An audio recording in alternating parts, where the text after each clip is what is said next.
Já estamos de volta com o terceiro e último bloco do Tribuna Livre desta sexta-feira, 5 de julho. Agradecendo sempre a sua audiência, a sua companhia. Agradecendo você que desde cedo acompanha o nosso programa ou você que está chegando agora.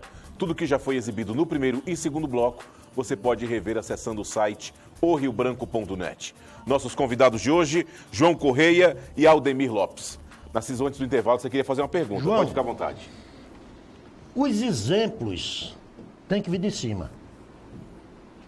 Essa esquizofrenia que chegou aqui no Acre, que é pior do que aconteceu no plano nacional, o governo Bolsonaro pegou o PFL, o DEM, o atual DEM, praticamente inexistente, e olha aonde ele colocou a nível de poder. Casa Civil, o cargo mais importante do governo do PFL. Lorenzoni. Ministério da Agricultura do PFL. Aliás, ótima ministra. Da Saúde do PD. E se não bastasse, elegeu o presidente da Câmara e do Senado do PSDB. E o PFL disse que não é governo. Democrata, rapaz. Hein? Dos democratas. Do democrata. Quer dizer, todo esse pessoal do democrata. Então, para você ver, o problema é sistêmico. E esse problema sistêmico faz com que se crie esses monstros. Eu acho. Mas por que monstro? Não entendi. Por que você colocou como monstro, escolheu 5 o democrata? Não é um bom partido? Os democratas é um partido liberal. Isso é um partido liberal, que é a tendência do governo. Eu estou Bolsonaro. dizendo, Osmir, que esses 5 cargos aqui é desproporcional. É absolutamente desproporcional com a densidade eleitoral e congressual. Do DEM. Mas ideologicamente está correto. Deixa eu fazer uma provocação agora com você. Eu acho, na minha avaliação, de um sexo, né? A eleição de Bolsonaro ou Haddad foi uma anti-eleição. Uma eleição de 2 antes-candidatos. De 2 antes-candidatos. Não é anti-eleição. E eu suspeito de que o centro foi destroçado. Você até acha que teve muito a ver com o próprio centro, mas eu acho que está ficando muito claro o seguinte: fora do centro democrático não tem há saída. Ou seja, nem você pode pegar pela extrema esquerda que recusa os contratos, que dá insegurança jurídica, insegurança política. João, permita-me. E nem você pode vir pela direita. Quer dizer, Mas, João, permita-me. Claro. Permita-me, e você prossegue, Aldemir, depois. O problema é que o centro não espelha nada. O centro não está dizendo mais nada para a população. Pelo menos, essas 2 eleições representaram o seguinte: quem tinha um pensamento, um viés de esquerda, ia para o Haddad. Quem tinha um viés ideológico, que quer tirar o PT e quer fazer mudanças na questão de segurança, uma série de questões colocadas. Eu não entro no mérito das questões colocadas pelo Bolsonaro, mas levou a população a ter uma definição. O que é que o Alckmin pregava? Não, quero dizer a você o seguinte: pregava? eu acho que Nada. o centro votou majoritariamente no Bolsonaro. Sim. Tanto é que o Bolsonaro despencou na pesquisa de opinião, porque o centro começou a recuar. Eu tenho um irmão que diz o seguinte: rapaz, é o seguinte, bolsonarista desde espermatozoide, radical, né? Aí chegou anteontem comigo e disse: rapaz, é o seguinte, eu quero te dizer que eu estou acabando de retirar o apoio desse cara, porque é o seguinte, com tanto problema que tem o país para resolver, este presidente despreparado vem falar de cadeirinha para criança. Pomada de 3 pinos. Tomada de 3 pinos, ou seja, um cara completamente desqualificado para pegar a complexidade que é esse país. É isso que eu estou querendo dizer. É que nós não podemos... Sim, mas o centro precisa dizer que veio. Que os deuses nos permitam que o povo compreenda que nenhum lado extremo, nem o outro servem-nos porque eles estão muito próximos, Osmir. Mas, João, então, aí... o que é que eu quero dizer? Ou você tem alguma coisa do surgimento de centro, eu não sei se é o Dória. Mas o centro precisa dizer que vem. Sim, eu sei que sim. Aqui vem. Tem que ter todo o debate, toda essa discussão. Agora, João, presta atenção, já que você entrou nesse assunto aí... É delicado e polêmico. Falou da cadeirinha das crianças, falou da tomada de 3 pinos. Se a gente trouxesse esse mesmo essa mesma visão aqui para o governo do Estado? Está sendo discutido coisa que não é interessante, que não é boa para o Acre, que deveria ter outro rumo, vamos dizer assim?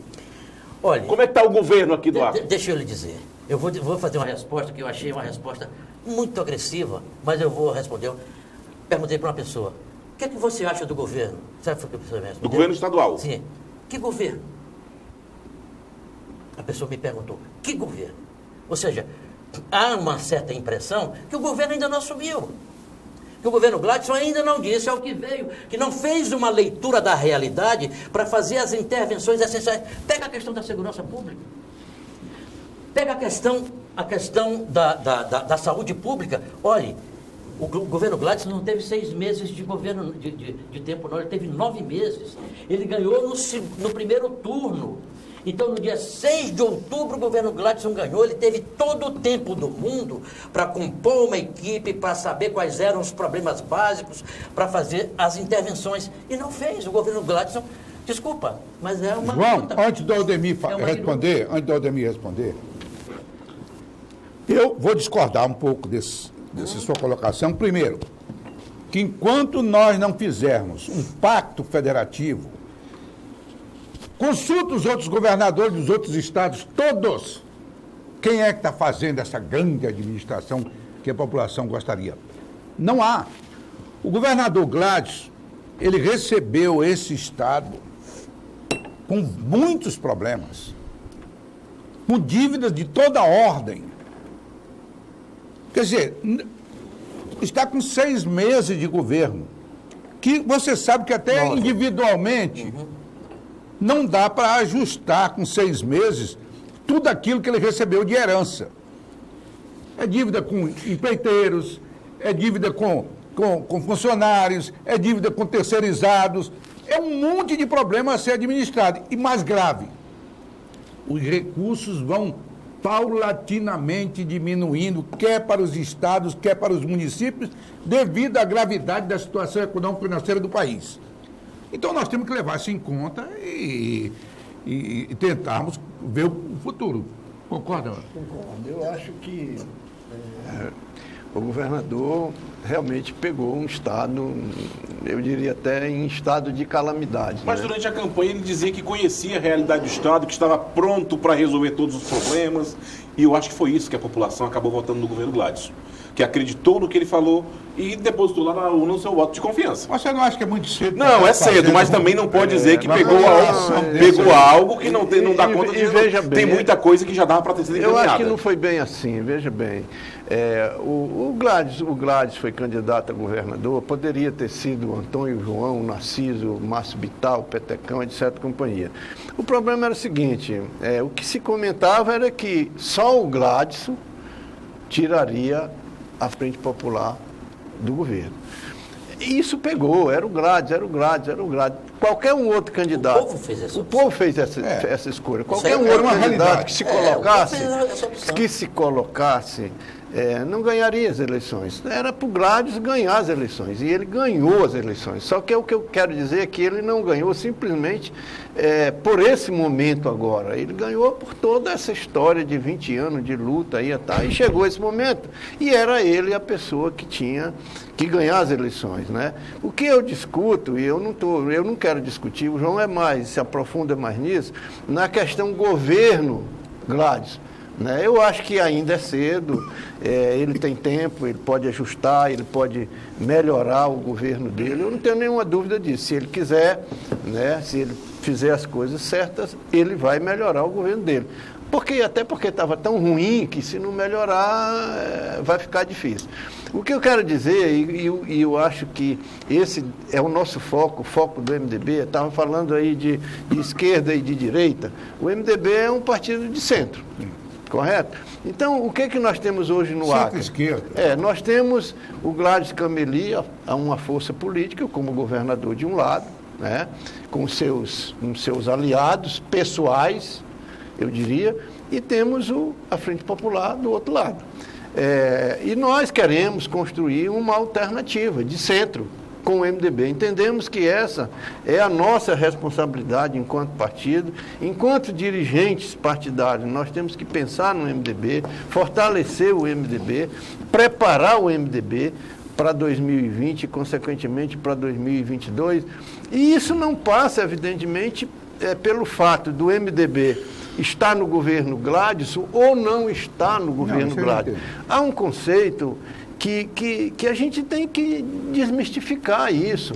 O fato da gente ajudar um governo, a gente não tem que ficar pelo beiço com esse governo. Vocês têm nome já, assim, um nome preparado para fazer essa disputa? A gente faz um convite para você. A disputa de governo? Não, para prefeitura. Roberto Duarte está na boca do povo. Roberto Duarte é o candidato. É o nosso pré-candidato. Mas eu queria fazer... Mas o Roberto Duarte tem interesse em ser candidato? Eu poderia fazer só uma observação em relação a isso, a questão que não se pode cobrar realmente o Gladys. Olha, Osmir, você está coberto de razão, ainda é cedo, etc, etc.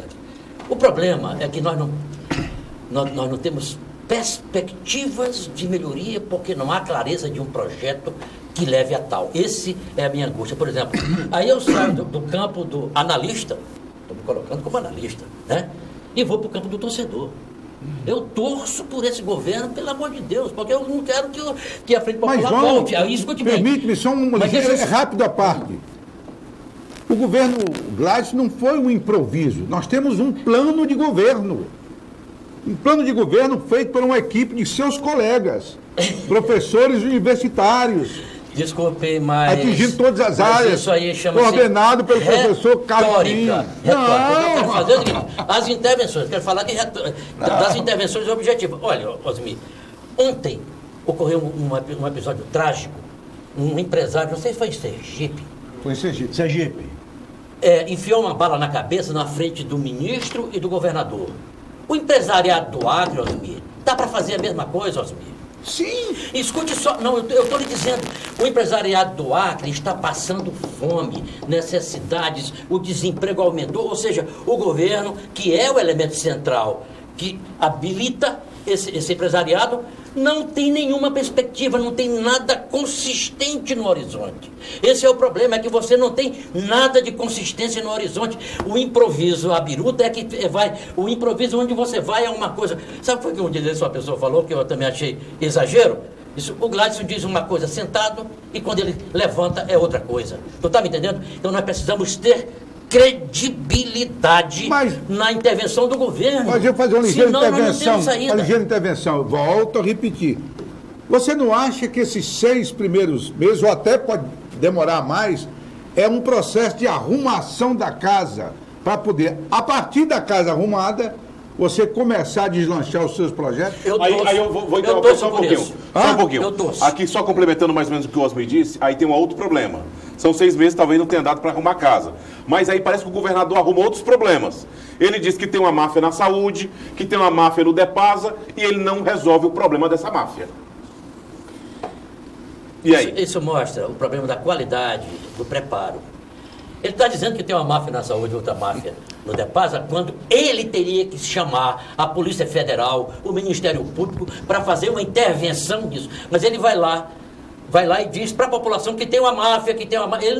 Ele agora é governador, ele não é mais parlamentar, ele não é mais pessoa física, ele é uma pessoa jurídica. Então, são esses tipos de elementos.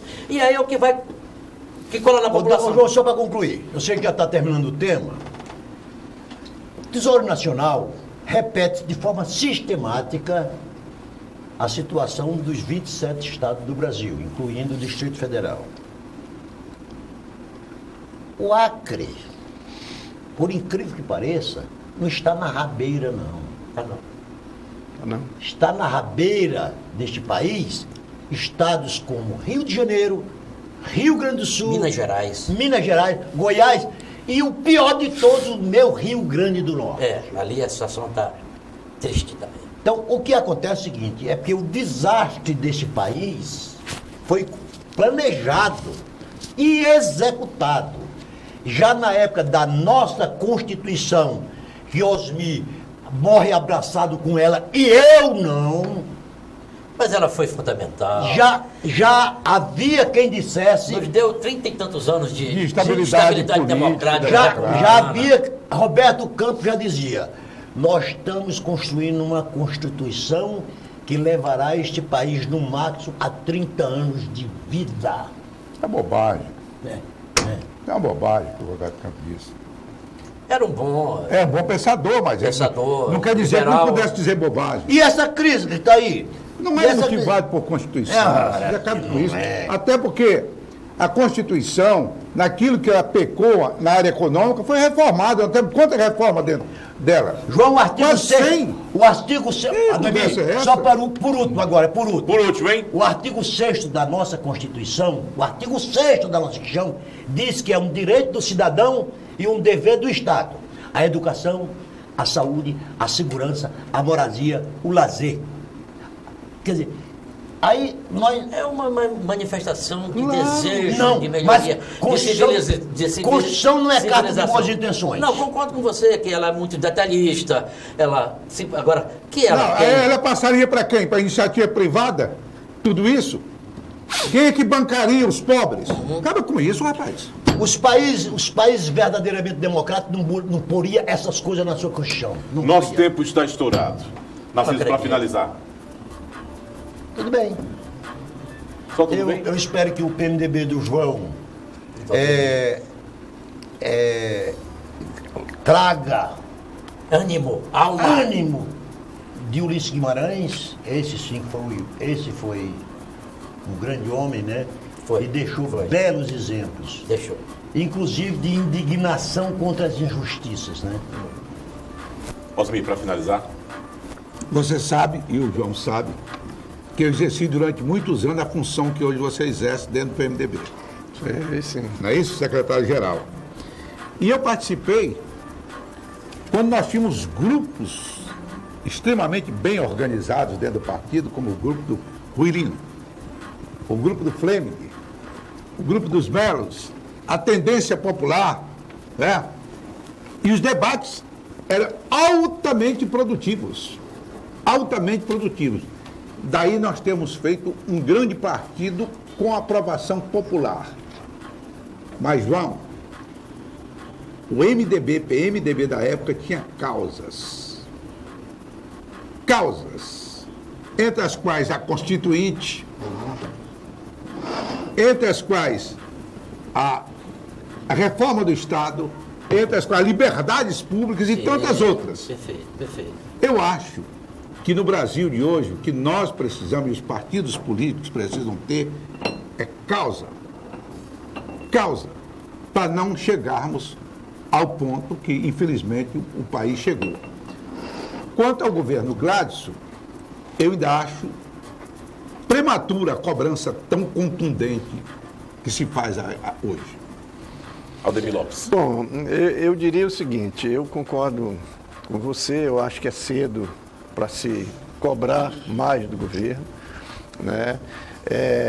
Eu quero dizer que, aqui falar também um pouco em nome do nosso partido, o nosso partido tem consciência, desde o nosso presidente Flaviano Melo até lá o vogal da nossa executiva, nós dois da secretaria, temos consciência da nossa responsabilidade de colocar o partido à disposição daqueles que querem fazer uma boa política, daqueles que querem construir alternativa. Eu acho que o momento é um momento ímpar, viu, Narciso, para a gente fazer isso, para a gente não ficar como em todas as eleições, ou tem um lado e tem o outro, e aí tem que se juntar para cá ou se juntar para ali.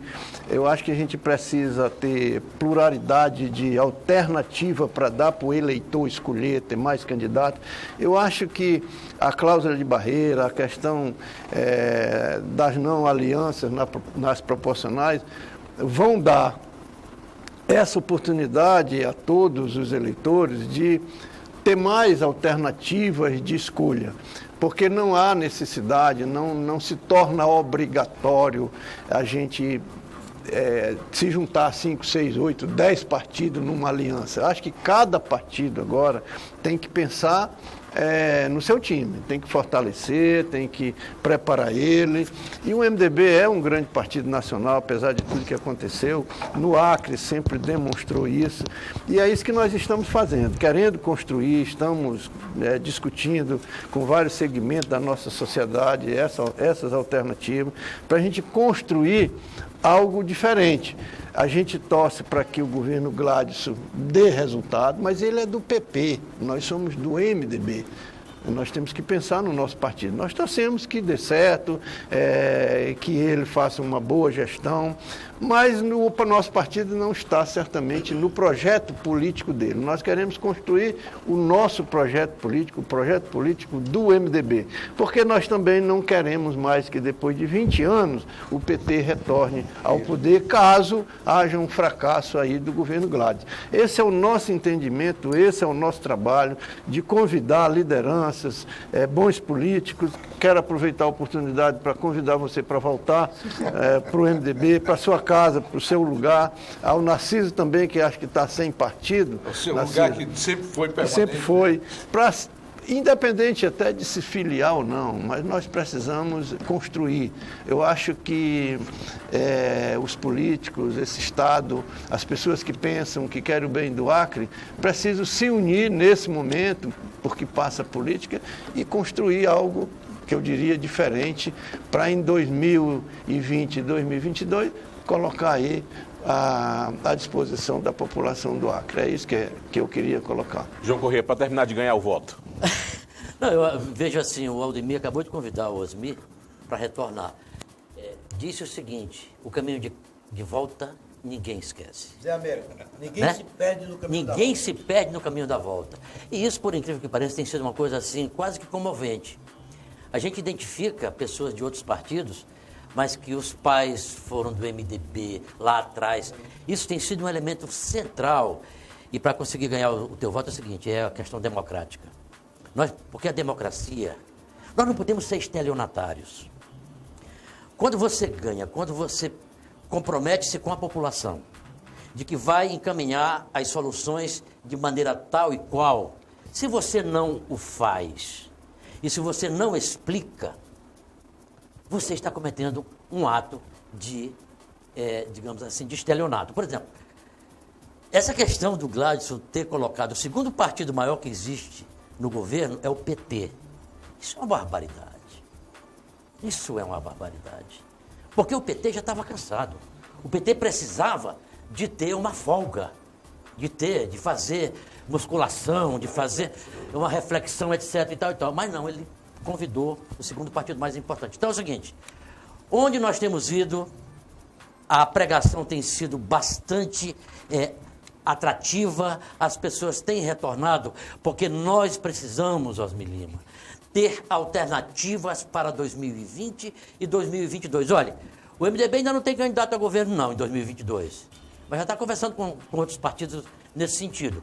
Mas o MDB já tem um candidato ao Senado. Aquela menina, que eu vi assim, desse tamanhozinho, colega do meu filho, do Heitor, que é a Jéssica Salles. Ela já está sendo preparada para a disputa de Senado. Ou seja, o MDB está querendo agora comparecer, e com isso eu encerro a minha participação, com a sua própria face, com a sua própria lógica. Nós não podemos ser alimentados por pessoas que não sabem, digamos assim, nos servir ou servir a população do que ela necessita, do que ela precisa. Então, eu acho que o MDB tem que cumprir, tem que ocupar esse espaço, tá certo? E com isso nós terminamos o Tribuna Livre desta sexta-feira, agradecendo o Narciso, o Osmi, o João Corrêa, também o Aldemir Lopes pela participação. E nós voltaremos na próxima semana. Lembrando que você pode rever todo o programa acessando o site riobranco.net e que ele também será exibido amanhã, sábado. Tenham todos uma excelente noite, fiquem com Deus e até a próxima semana.